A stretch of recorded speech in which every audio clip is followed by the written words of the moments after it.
நடிகை தேவயானி தமிழ் சினிமாவில் 90ஸ்ல இறுதியிலையும் 2000ல டாப் ஆர்டிஸ்டா இருந்தவங்க. பல முன்னணி ஹீரோஸோட இணைந்து நடித்துள்ள தேவயானி அவங்களுடைய குடும்ப வாழ்க்கையில கவனம் செலுத்த ஆரம்பிச்சாங்க. அதோட சினிமாவில இருந்து கொஞ்சம் விலகி இருந்தாங்க. அப்படி இருந்தாலும் சில சீரியல்ல அவங்க நடிச்சிருக்காங்க. இவங்களோட நடிப்புல இப்ப உருவாகி இருக்கிற நிலக்குடம் படம் விரைவில் ரிலீஸ் ஆக இருக்கு. இந்நிலையில தேவயானி ரீசெண்டா ஒரு யூடியூப் சேனலுக்கு இன்டர்வியூ கொடுத்திருக்காங்க. அதுல அவங்களுடைய காதல் மற்றும் திருமண வாழ்க்கை குறித்து மனம் திறந்து பேசியிருக்காங்க.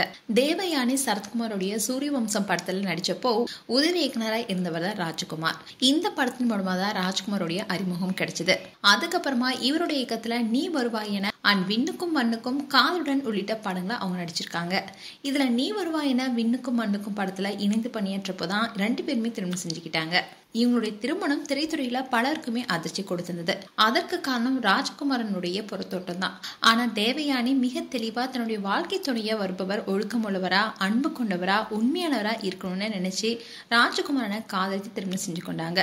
இது தொடர்பாக தான் அவங்க இன்டர்வியூல பேசியிருந்தாங்க. அதாவது அதை என்ன சொல்லியிருக்காங்கன்னா, சூரியவம்சம் படத்தப்போதான் எனக்கு அவரை தெரியும். அந்த படத்திலேயே நாங்க 2 பேருமே நண்பர்களா மாறிட்டோம். அப்படி இருக்கும்போது நீ வருவாய் என படத்தில் நடிக்க அவர் கேட்டிருந்தாரு. 2 பேரும் இணைந்து பணியாற்றினோம். எனக்கு அவர் மேல நல்ல அபிப்பிராயம் ஏற்பட்டுச்சு. அது மட்டும் இல்லாம மத்தவங்களும் அவரை பத்தி ரொம்பவே பாசிட்டிவா சொன்னாங்க. அவர்கிட்ட ஒரு கெட்ட பழக்கம் கூட கிடையாது. உண்மையான அன்பு கொடுக்கறாங்கிறது தெரிஞ்ச உடனே அவரை எப்படி விட முடியும்? அதுக்கப்புறமா தான் 2 பேருமே திருமணம் செஞ்சுக்கிட்டோம். எங்களுடைய திருமண வாழ்க்கைக்கு அப்புறமா எங்களுக்கு 2 பெண் குழந்தை பிறந்தாங்க, இனிய அண்ட் பிரியங்கா. 2 மகள்கள் மேலேயுமே அவர் ரொம்பவே பாசமா இருக்காரு.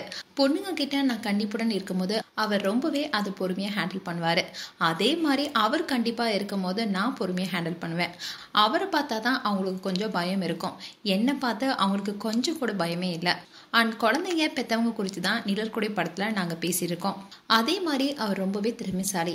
அவர்கிட்ட இருக்கிற திறமை இன்னும் முழுமையா வெளியே வரல.